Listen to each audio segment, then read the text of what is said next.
fait plusieurs fois que tu prends la parole en public, mais les niveaux de stress que tu ressens à chaque prise de parole en public ne changent pas. Je te disais au départ que si tu pratiquais plus souvent, si tu te mettais plus dans l'action, eh bien la peur va disparaître. Mais étonnamment, jusqu'à aujourd'hui, tu as toujours cette même peur et tu n'arrives pas à contrôler cela. Aujourd'hui, je vais te partager les 3 éléments pertinents qui m'ont permis justement à faire plusieurs conférences, plusieurs activités devant plusieurs foules et gérer mon niveau de stress. Et à la fin de cette vidéo, je vais te donner un astuce clé à mettre en place dès aujourd'hui pour ta prochaine prise de parole publique, justement pour captiver l'audience et rester dans l'esprit de ton public.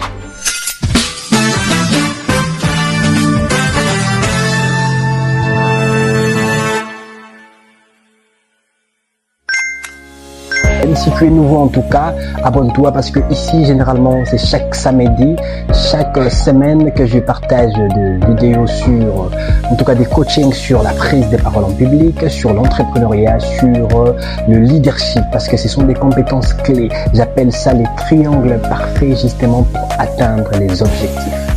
Alors on va d'abord concrètement analyser c'est quoi le problème réel lié à la peur de parler en public. Tu as consulté pas mal de livres, tu as suivi pas mal de formations, tu étais dans des coachings privés avec des coachs qui t'ont raconté beaucoup d'histoires, mais cela n'a pas changé grand-chose. D'ailleurs, dis-moi en commentaire si tu as déjà suivi des formations en prise de parole en public et qu'est-ce que ça a donné après. Et donc, la peur de parler en public, l'étape 1, c'est d'abord de comprendre elle vient d'où. Mais qu'est-ce qu'elle signifie? Est-ce un message qui nous est transmis? L'étape 2 serait maintenant de comprendre comment gérer cette peur-là. Parce qu'une fois qu'on comprend d'où elle vient, ce qu'elle nous transmet comme message, on est en capacité justement de surmonter la peur et de l'utiliser même pour captiver l'audience et parler comme un pro. Alors, ce qu'il faut garder déjà à l'esprit à ces stades, c'est que, eh bien, la peur de parler en public, en tout cas, vient d'une information qui est à l'intérieur de toi. C'est-à-dire, ton cerveau t'envoie un message précis. Il te demande justement si tu es en état de passer à l'action. Est-ce que tu t'apprêtes à faire une communication? Es-tu assez préparé pour transmettre de la valeur, pour partager quelque chose de bien précis?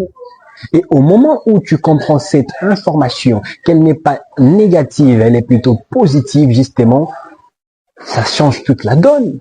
Bien sûr, après, on va voir comment contrôler cette peur-là. Mais garde à l'esprit aujourd'hui que la peur de parler en public est une bonne information. C'est une information qui est positive car elle vient de ton esprit, de ton cerveau qui te demande justement si tu es prêt. Alors, sens-toi à l'aise, gère en fait l'information que ton cerveau te transmet. Deuxièmement, il faut également réfléchir à comment gérer cette peur. Nous avons bien dit qu'elle n'est pas une fatalité, qu'elle n'est pas une négativité, mais néanmoins, lorsqu'elle n'est pas contrôlée, lorsque cette énergie qui bouille en toi, tu le sais bien, qui te fait trembler à tout moment, lorsque tu ne canalises pas cette énergie, eh bien, elle se transmet de façon non verbale. Et c'est là que ça pose un problème, parce que quand elle se transmet de façon non verbale, eh bien, tes mains commencent à trembler, ta voix, tu as une respiration qui devient thoracique et à cet instant précis, tu n'as plus le moyen de parler avec aisance. Parce que l'une des lois fondamentales en communication, en prise de parole en public principalement, c'est que l'orateur est le reflet du public. Et donc, lorsque tu t'adresses à une foule, tu parles à un groupe de gens, tout ce qu'ils te transmettent comme frustration, comme stress, comme élément, en tout cas, c'est comme si tu étais face à un miroir, c'est ce que ça veut dire.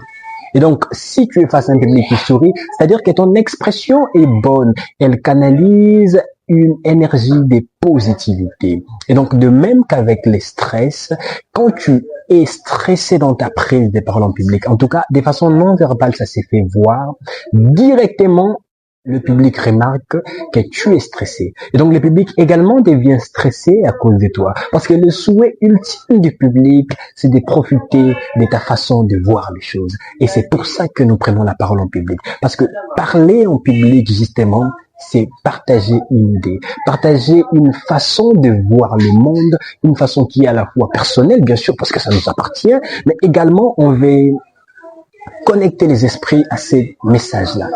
Et l'art de bien parler, justement, te permet de le faire. Le tout dernier élément pour gérer ton niveau de stress, c'est comprendre ces 3 tactiques. Premièrement, il faut pratiquer plus souvent. Mais pratiquer plus souvent, non pas dans un contexte assez extraverti, assez tourné vers l'extérieur, mais un contexte beaucoup plus avec toi-même, dans l'immersion. C'est-à-dire quand tu prends la parole, même devant un public fictif,